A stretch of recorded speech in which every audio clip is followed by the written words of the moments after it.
جب پیغمبر کے بعد کوئی نائب بن کے قیادت کرنا چاہے اور جس کے سر اقدس پہ رب امت کی قیادت کے قائد ہونے کا تاج رکھے اور جس کو یہ سعادت نصیب ہو، اس کے لیے پھر اشارات بھی ہوتے ہیں۔ سنو میں اب اشارہ دے رہا ہوں اس امت میں حضور کے بعد سب سے بڑے عالم کا۔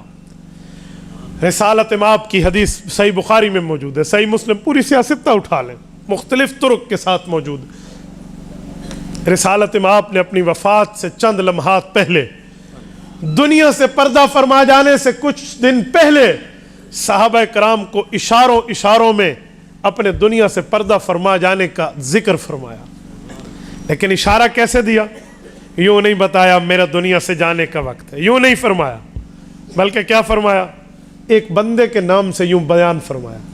فرمایا میرے صحابہ، یہ مجمع جمع ہے مسجد نبوی میں، حضور نے فرمایا ان عبدا خیرہ اللہ ما بین زہرۃ الحیات الدنیا وما عند اللہ۔ کہ لوگوں تمہیں ایک شخص کی بات سناؤ۔ صحابہ نے کہا ضرور یا رسول اللہ۔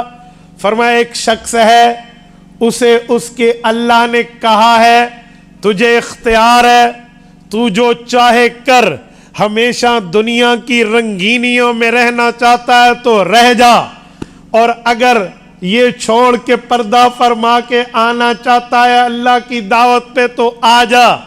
ایک شخص کو اللہ نے اختیار دیا۔ نائے صحابہ کرام یوں مزے سے واقعہ سن رہے تھے کہ حضور پاک کسی کا واقعہ سنا بتا رہے ہیں۔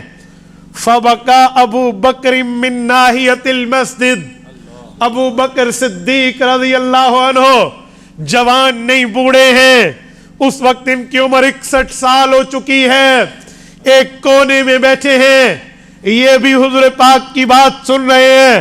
جب حضور پاک علیہ السلام نے فرمایا، اس بندے نے اللہ کو جواب کیا دیا؟ فاختار ما عند اللہ۔ اس شخص نے اللہ کو عرض کیا میرے مولا مجھے دنیا نہیں چاہیے، میں تیرے پاس آنا چاہتا ہوں۔ باقی وہاں تک نہیں پہنچے جہاں ابو بکر کی سوچ پہنچی ہے، جہاں ابن ابی قحافہ کا بیٹا پہنچا ہے، جہاں بنو تمیم کا سردار پہنچا، جہاں عائشہ کا ابا پہنچا، پیغمبر کے جانشین ابو بکر کی فہم و فراست جہاں پہنچی وہاں کسی اور کی نہیں پہنچی۔ ابو بکر نے سنا، حیران ہوئے، فبقا، دل پہ قیامت گزری کہ ہو حضور پاک کے دنیا سے جانے کا وقت۔ فبقا ابو بکر من ناحیت المسجد، ابو بکر مسجد کے کونے سے رونے لگے۔ ان کے رونے، گڑ گڑانے، ان کی آہوزاری کی آہٹ بلند ہوئی۔ رسول اللہ نے دیکھا، سمجھ گئے کہ میرا یار سمجھ گیا ہے۔ نئے ایمان لانے والے تو ابو بکر کو دیکھ کے حیران ہو رہے تھے، حضور کسی کا واقعہ سنا رہے، بوڑھا ابو بکر رو کیوں رہا ہے؟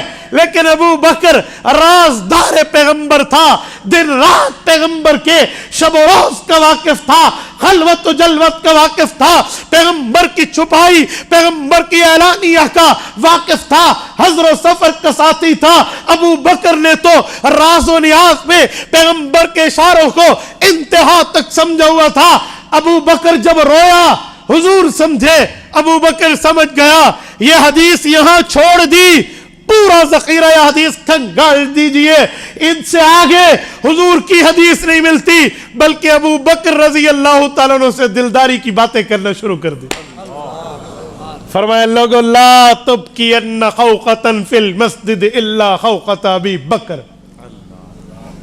مسجد میں صحابہ کرام کے گھروں کے دروازے دو قسم کے تھے، ایک دروازہ گھر سے مسجد نبوی میں کھلتا تھا، ایک باہر کھلتا تھا۔ حضور پاک نے فرمایا لوگو جو گھر کا دروازہ جو تمہارا کھل رہا ہے، مسجد نبوی میں یہ دروازہ بند کر دو، اپنے باہر والے دروازے جاری رکھو۔ الا خوخت ابی بکر، یا دروازہ مسجد میں میرے گھر کا کھلے گا یا ابو بکر کا کھلے گا۔ اور وہی ہوا، صحیح بخاری میں موجود ہے، باب الخوخۃ فی المسجد، ابو بکر صدیق کے اس کھڑکی کا ذکر بھی حدیث میں آیا ہے۔ اور آج اللہ آپ کو مسجد نبوی لے جائے۔ اللہ آپ کی برکت سے ہمیں ملے. مدینہ طیبہ میں وہ جگہ آج بھی موجود ہے. جو گئے ہیں نا میں انہیں سمجھاتا ہوں, آپ سمجھیں گے کہ وہ جگہ کہاں ہے. جس جگہ کو اللہ کے رسول نے کھولے جاری رکھنے کا حکم کیا تھا کہ ابو بکر کے گھر کا دروازہ کھلا رہے. آپ جب مسجد نبوی تشریف لے جائیں گے نا, یوں باب السلام میں انٹر ہوا, باب السلام میں داخل ہوں, جس طرف سے بندہ داخل ہو کے سرور کائنات صلی اللہ علیہ وسلم کی خدمت میں سلام پیش کرتا ہے. اب باب السلام اندر داخل ہوں, آپ کے دائیں طرف آپ کے بائیں طرف دو دروازے ہیں, ایک چھوٹا دروازہ ایک بڑا دروازہ ہے. ان کے درمیان الخوخۃ ابو بکر صدیق ابھی بھی آج بھی لکھا ہوا ہے. یہ ابو بکر کا خوخہ ہے.